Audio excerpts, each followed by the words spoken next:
Hello అందరికీ welcome to కోట ప్రోల్కా కిచెన్స్ అండ్ బ్లాగ్స్. అందరూ ఎలా ఉన్నారు? బాగున్నారా? నేనైతే చాలా బాగున్నానండి. ఈరోజు రెసిపీలోకి వెళ్ళే ముందు మంచి కొటేషన్.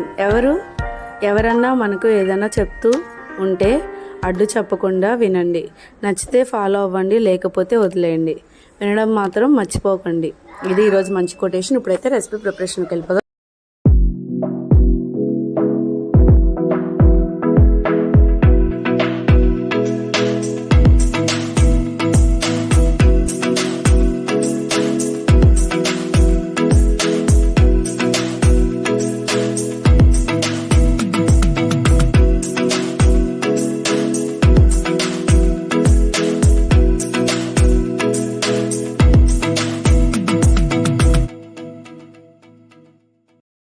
ఈ రెసిపీ పేరు వచ్చేసరికి సొరకాయ చల్లకూర అండి. మన బాడీలో ఎంత హీట్ ఉన్నా సరే, బాడీకి ఎంత వేడి చేసినా ఈ కర్రీ ఒకసారి వండుకొని తినండి. నిమిషాల్లో బాడీని కూల్ చేసేస్తుంది. చాలా వేడిని తగ్గిస్తుందండి. చాలా అంటే చాలా కమ్మగా టేస్టీగా ఉంటుంది. ముందుగా ఒక మీడియం సైజు సొరకాయని తీసుకొని చెక్కు తీసేసి సన్నగా ముక్కలుగా తరిగేసుకొని ఉడకబెట్టేసుకోవాలి. నేనైతే కుక్కర్లో రైస్ పెట్టే ముందు ఆ రైస్ పైన పెట్టేశాను. చక్కగా 3 విజిల్స్కి అయితే ఇలా కుక్ అయిపోయింది. మనం చేతితో స్మాష్ చేస్తే స్మాష్ అయ్యే విధంగా కుక్ అయితే చాలన్నమాట. ఒక చిన్న గ్లాస్లో 1/2 గ్లాస్ వాటర్ పోసి ఉడికిచ్చేసుకోండి. అలా ఉడకబెట్టుకున్న తర్వాత ఒక 3 నుంచి 3 పచ్చిమిరకాయలు సన్నగా కట్ చేసుకొని 1.5 ఇంచ్ అల్లం ముక్క తురుముకొని పెట్టుకోండి. అలాగే పులిసిన పెరుగు, లైట్గా పుల్లగా ఉన్న పెరుగుని 1 కప్పు తీసుకోండి. జస్ట్ పుల్లటి వాసన వస్తే చాలు, మరీ పుల్లగా ఉండకూడదు. ఇది వచ్చేసరికి 2 నుంచి 3 టేబుల్ స్పూన్లు శనగపిండి, కొంచెం కరివేపాకు, అలాగే చిటికెడు పసుపు, ఒక 1/2 స్పూన్ కారం అండి. ఇవైతే కావాల్సిన ఇంగ్రీడియంట్స్. సొరకాయ చల్లకూరకి సాల్ట్ అనేది లాస్ట్ యాడ్ చేసుకోవాలి, రుచికి సరిపడా. ముందుగా ఒక గిన్నె తీసుకొని దాంట్లో ఈ పుల్లటి పెరుగు యాడ్ చేసుకొని చక్కగా విస్కర్తో మిక్స్ చేసేసుకోండి. ఎక్కడ ఉండలు లేకుండా చక్కగా అది క్రీమీగా వచ్చే విధంగా ఒకసారి మిక్స్ చేసేసుకోండి. ఇలా మిక్స్ చేసుకున్న తర్వాత దీంట్లో కొంచెం వాటర్ అనేది యాడ్ చేసుకోవాలి. వాటర్ యాడ్ చేసుకొని కొంచెం ఏదో వేసనన్న పేరుకు వాటర్ యాడ్ చేసుకొని 2 నుంచి 3 టేబుల్ స్పూన్ల శనగపిండి ఉంది కదా, దాన్ని దీంట్లో యాడ్ చేసేసుకొని ఎక్కడ ఉండలు లేకుండా చక్కగా ఇలాగా మిక్స్ చేసేసుకోండి. క్రీమీగా ఉండాలన్నమాట ఈ పెరుగు శనగపిండి మిశ్రమం. ఇదేనండి ఈ సొరకాయ చల్లకూరకి మంచి టేస్ట్ ఐటమ్ అనమాట.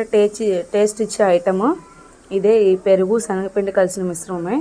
ఇలా మంచిగా కలిపెట్టేసుకొని పక్కన పెట్టేసుకోండి. ఇప్పుడు స్టవ్ వెలిగించి బాండీ పెట్టి, బాండీ హీట్ అయిన తర్వాత ఆయిల్ అనేది యాడ్ చేసేసుకోండి. చాలా సింపుల్ అండ్ ఈజీ రెసిపీ. అసలు ఎంత కమ్మగా ఉంటుందో. డెఫినెట్లీ ఇలా డిఫరెంట్ స్టైల్లో నేను చెప్పినట్టుగా ట్రై చేయండి. ఇది చాలామందికి తెలియదు అని అనుకుంటున్నాను. నాకు మా అత్తగారు వాళ్ళ ఇంటికి వచ్చాకే తెలిసింది.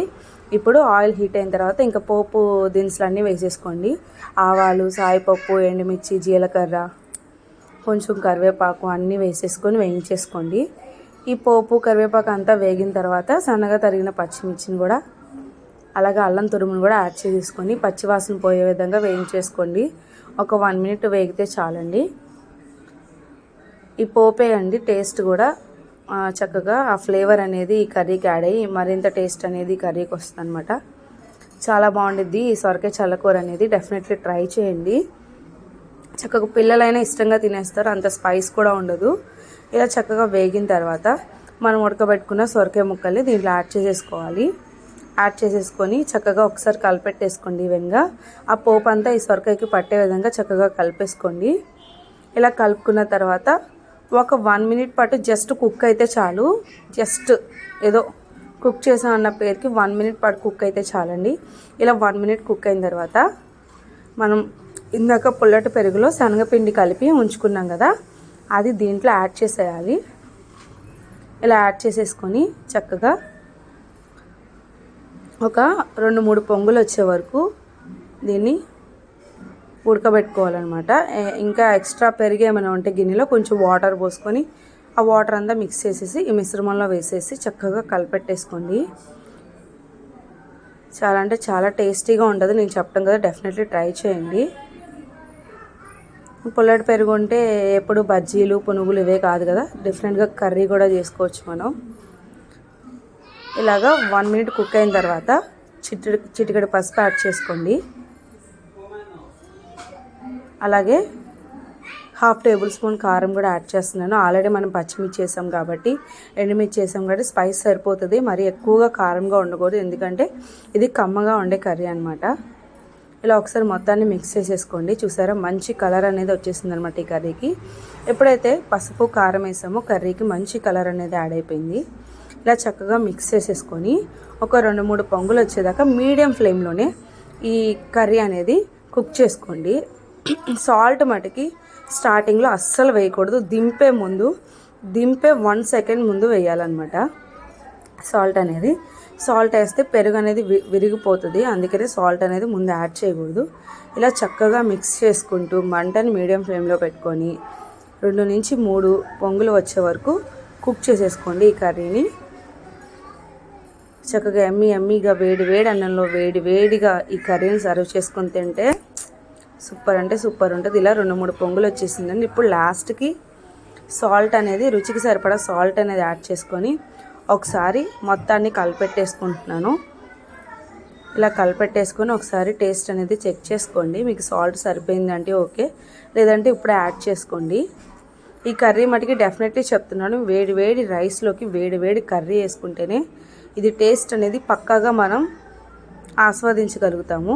ఇలా చక్కగా అడుగు అనేది అంటకుండా మంటను మీడియం ఫ్లేమ్లో పెట్టుకొని కుక్ చేసుకున్న తర్వాత సర్వింగ్ బౌల్లోకి తీసుకొని సర్వ్ చేసేసుకుంటున్నాను.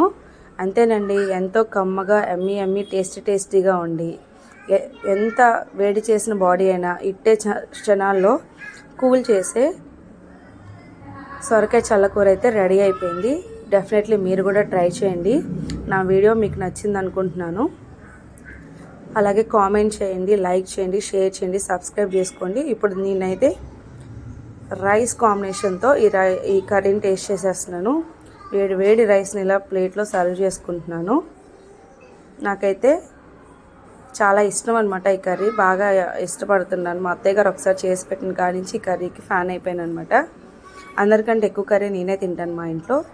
ఇలాగ వేడి రైస్లో వేడి కర్రీ వేసుకొని కలుపుకొని తింటే ఉంటుంది, నోట్లో నీళ్ళు ఊరుతున్నాయి. నేను చెప్పడం కాదు, డెఫినెట్లీ ట్రై చేయండి. వెజిటేబుల్స్తో చాలా చక్కగా కుక్ చేసుకునే రెసిపీస్ చాలా ఉంటాయండి. ఇదిగోండి, దాంట్లో ఇదొక రెసిపీ కూడా, సొరకాయ చల్లకూర. చూడండి ఎంత ఎమ్మీగా ఉందో కలరు. నేను టేస్ట్ చేస్తున్నాను. అబ్బా, నోట్లో పెట్టుకోగానే కమ్మగా అనిపించిందండి. చాలా అంటే చాలా బాగుంది రెసిపీ. డెఫినెట్లీ మీరు కూడా ట్రై చేయండి. నాకైతే అసలు తినేయాలనిపించేస్తుంది మొత్తం, నేనైతే ఆగట్లేదు. ఇంకా 2వ స్పూన్ కూడా తినేస్తున్నాను. అంతేనండి, ఈరోజైతే నా రెసిపీ సొరకాయ చల్లకూర అయితే చేస్తాను. డెఫినెట్లీ మీరు కూడా ట్రై చేయండి, లైక్ చేయండి.